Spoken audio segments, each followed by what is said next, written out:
कई जिलों में शिक्षकों की तनख्वाह दी जा रही है। वहीं लेकिन आगरा की बात करें तो आगरा में शिक्षकों की तनख्वाह को लेकर गैर सूरत हाल बने हुए हैं, जिसको लेकर आज शिक्षक जो है डीएम को ज्ञापन देने आए हैं और उनसे जानेंगे कि आखिर 2 महीने से जो तनख्वाह नहीं मिली है, कितनी समस्याएँ आ रही हैं, क्योंकि जिस तरीके से होम लोन की जो किस्तें होती हैं, उसकी अदायगी करनी पड़ती है और दवाएँ होती हैं, दवाएँ भी लेनी पड़ती है, शायद स्वास्थ्य संबंधित कई बड़ी समस्याएँ होती हैं, जिसको लेकर जो है शिक्षकों, जिसको गुरु उस्ताद कहा जाता है, शिक्षक वो शब्द है जो एक बिना पढ़े-लिखे इंसान को जानवर कहते हैं, तो जानवर को इंसान बनाने का काम शिक्षक करते हैं। लेकिन उनकी तनख्वाह को लेकर यहाँ पर आगरा के अंदर जो है जिस तरह की समस्या बनी हुई है, वाक़ई में ये लोगों को जो है झुझोड़ने वाली समस्या है। अब शिक्षकों के बीच है, उनसे जानेंगे कि आखिर क्या समस्याएँ आ रही हैं और क्यों तनख्वाह जिस तरीके से और पूरी रियासत के जिलों में तनख्वाह दे दी गई है, लेकिन आगरा में नहीं। जी, इनसे जानेंगे। जी भाई, नाम बता दीजिए। मेरा नाम कीर्तिपाल सिंह है। मैं राष्ट्रवादी शिक्षक महासंघ का जिलाध्यक्ष हूँ। जी। भाई साहब क्या समस्या आ रही है पूरे रियासत के अंदर जो है तनख्वाह दे दी गई है शिक्षकों को, लेकिन आगरा में नहीं है। ऐसा क्या लग रहा है कि अफसरान का कुछ ऐसा तो नहीं है कि इसमें कुछ इंटरफेयर हो? हाँ, इसमें ये है कि अफसरशाही अपने पूरे स्वभाव में है इसका। जी। अफसरशाही अपने सामने किसी और को समझ ही नहीं रही है कि हम शिक्षक जो है जब अपनी पे आ गए तो कुछ भी कर सकते हैं। जी।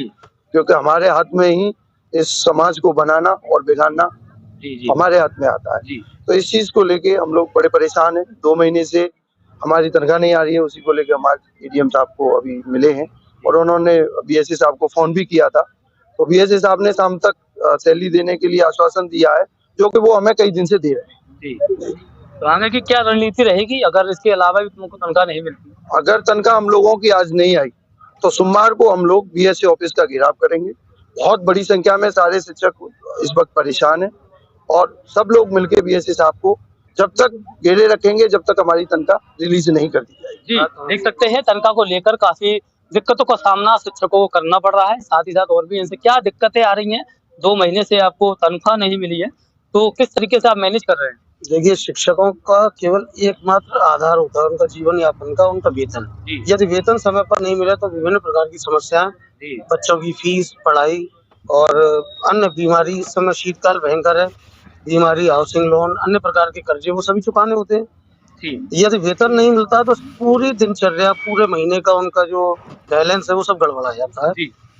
और इसीलिए हमें सभी संगठनों का यही वो है आग्रह कि शीघ्र से शीघ्र हमारे खातों में वेतन हमारा उपलब्ध कराया जाए। जी। अन्यथा शिक्षक जो है आंदोलन के लिए बाध्य हों। जी, आप देख सकते हैं दीगर समस्याओं से इस समय शिक्षक जूझ रहे हैं।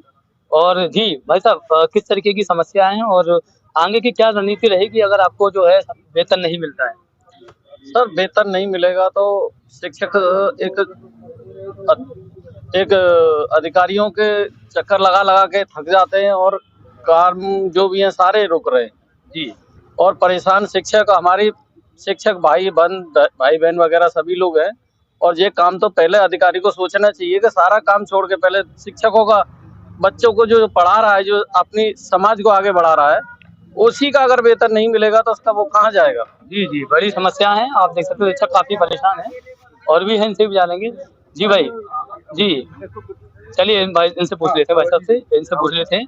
जिस तरीके से मैं आपको बता दूं कि दीगर समस्याओं का सामना इस समय शिक्षक कर रहे हैं, क्यों भाई साहब क्या लग रहा है आपको कि पूरी रियासत में सभी जिलों में तनख्वाह दे दी गई है, लेकिन आगरा में तनख्वाह क्यों नहीं दी जा रही? क्या लग रहा है? मैंने हमेशा देखा है प्रत्येक 2 या 3 महीने में ऐसा होता है कि हम लोगों की तनख्वाह लेट कर दी जाती है। कई कारण बताए जाते हैं, लेकिन ये है कि जब हम लोग काम कर रहे हैं प्रॉपर तो हम लोग को जो है वेतन समय में मिलना चाहिए, क्योंकि हम लोगों के पास होम लोन चढ़े हुए हैं, बच्चों की ट्यूशन फीस हैं, अदर खर्चे हैं। हम लोग किसके सामने जाकर के अपनी मदद के लिए गुहार करेंगे? और जब हम काम अपना समय पे पूरा कर रहे हैं, जो हमारा शिक्षक के रूप में दायित्व है उसको हम पूरा कर रहे हैं, तो वेतन देना अधिकारियों का, हमारी सरकार का जो है नैतिक कर्तव्य है कि वो हमें समय पे दें, ताकि हम लोग परेशान ना हो। हर 3 महीने बाद हम यहाँ इकट्ठे होते हैं कलेक्ट्रेट में धरने के लिए, बीएसए ऑफिस में मिलते हैं, अपने ईओ साहब से मिलते हैं, एक्चुअली में गुहार लगाते हैं, जबकि हम काम कर रहे हैं, लेकिन हर बार गुहार लगानी पड़ती है 2 या 3 महीने के बाद कि हमें वेतन दिया जाए। तो ये तो बड़ी विसंगति है कि जब हमने कार्य कर दिया अपना पूरा तो हमें वेतन देने का, समय पे देने का उनका नैतिक कर्तव्य है। तो मैं अधिकारियों से अनुरोध करूंगा कि आप लोग कम से कम जो है हम लोगों को इस तरह से जो है परेशान ना करा करें कि हम लोग कलेक्ट्रेट पे आए, अधिकारियों के ऑफिसों में रहे, ईओ से मिले। कारण वही है कि यदि हम लोग अपने वेतन किस तरह परेशान रहेंगे, मानसिक रूप से परेशान रहेंगे, तो किस तरह से हम लोग अपने जो दायित्व है उसका निर्वहन कर पाएंगे। जी, देख सकते हैं कि जो शिक्षक हैं लगातार अफसरान से ये गुहार लगा रहे हैं कि समय पर उनकी तनख्वाह दे दी जाए, जिससे उनकी जो दीगर समस्या हैं उनसे दूर की जा सके। जी, और भी हैं इनसे जानेंगे। जी भाई, क्या समस्या है? मैं सागर देव देवेन। ऐसा है, हमारा शिक्षक जो है हमारा सामाजिक का निर्माता होता है, राष्ट्र का निर्माता होता है। उनको यदि हमारे समाज को बनाते हैं, सब बिगाड़ते हैं, अच्छा करते हैं, और उनको समय पर यदि हमारी सैलरी न भी दी जाए तो वो अपना निर्वाह कैसे करेंगे। हमारी माता बहन है, साथ ही शिक्षक हैं, वो काफी हमारे समाज के लिए कार्य करती हैं, और उनको उनकी माताओं की देखभाल के लिए पैसे की आवश्यकता पड़ती है, बीमारी है पड़ी है, उनके किस्से करती हैं, उनके सबकी काफी हमारे समाज की जो दूरियां हैं, बुराइयां हैं, उनको दूर करने वाले शिक्षक की अहम भूमिका होती है। उनको समय से वेतन न दिया जाए तो वो अपना जीवन यापन कैसे करेंगे। कैसे करेंगे? समय पर तनख्वाह ना मिली तो जीवन यापन कैसे करेंगे? शिक्षिका भी हैं हमारे साथ, इनसे भी जानेंगे। घर को चलाने में पैसे की जरूरत तो होती है और समय पर तनख्वाह नहीं मिल रही है, तो कितनी दीगर समस्याएं, कितनी समस्याएं सामने आ रही हैं? सर, पैसा तो एकदम बिल्कुल मूल जरूरत है कि जी। घरों को चलाने के लिए हम सबको जरूरत पड़े। और सबसे बड़ी बात जो मैं यहाँ पे पॉइंट आउट करना चाहूंगी कि ये सारा का सारा मामला जुड़ा हुआ ही एनपीएस से है, दैट इज जी। न्यू पेंशन स्कीम, जी, जी। And it should be voluntary on the employees whoever employed in the government sector. तो ये वॉलंटरी होना चाहिए सरकार की तरफ से, it should not be forcible, जी। And government is implementing by force, जी। It should be voluntary. मैं यहाँ पर सिर्फ इसी गवर्नमेंट ने तो मैडम ये भी कहा था कि अगर जो एनपीएस नहीं जुड़ना चाहते हैं एमपीएस से तो वो ना जुड़े, लेकिन उनको तनख्वाह दी जाएगी। लेकिन ये तो सरासर आप भी देख रहे हैं ना कि ये ना बिल्कुल आप सैलरी ना दे करके आप उन पे, अगर जो शिक्षक ना नहीं चलाएगा वो भी मजबूरी में कटवाना पड़ेगा ना उसको फिर। जी मैडम, और रियासतों में तो जिलों में तनख्वाह दे दी गई है, तो आपको लगता है कि आगरा के जो शिक्षक हैं वो एनपीएस को नहीं मानने? एनपीएस को सर कोई भी नहीं मानेगा, लेकिन यही है ना कि जो लोग, सिर्फ कुछ ही लोग आगे आ रहे हैं शिक्षकों में।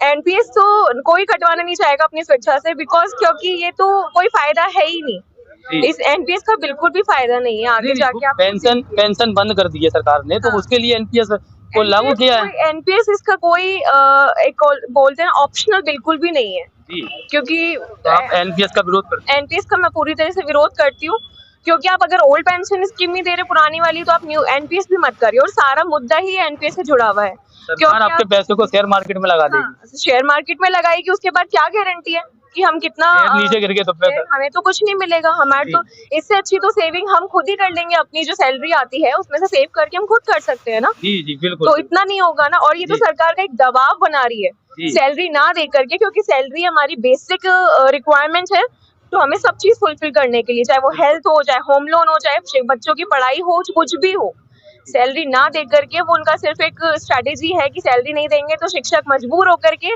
फिर तो जबरदस्ती फिर तो कटवाने पड़ो, राजी होंगे एनपीएस कटवाने के लिए। सबसे बड़ी बात तो एनपीएस से ही जुड़ी हुई है ये। जी जी, आप देख सकते हैं यहाँ पर शिक्षिका थी हमारे साथ, उन्होंने बताया कि एनपीएस को लेकर जो अफसरान हैं जिले के वो दबाव बना रहे हैं, ऐसा उनका कहना है, और जिसके चलते जो है तनख्वाह नहीं दी जा रही है। लेकिन शिक्षकों ने ये भी ठान लिया है कि चाहे कुछ हो जाए हम एनपीएस से नहीं जुड़ेंगे। एनपीएस के द्वारा जो है सरकार हमारे पैसे को शेयर मार्केट में लगाएगी, और उससे अच्छा तो जो है कि हम खुद अपने पैसों को रख सकते हैं।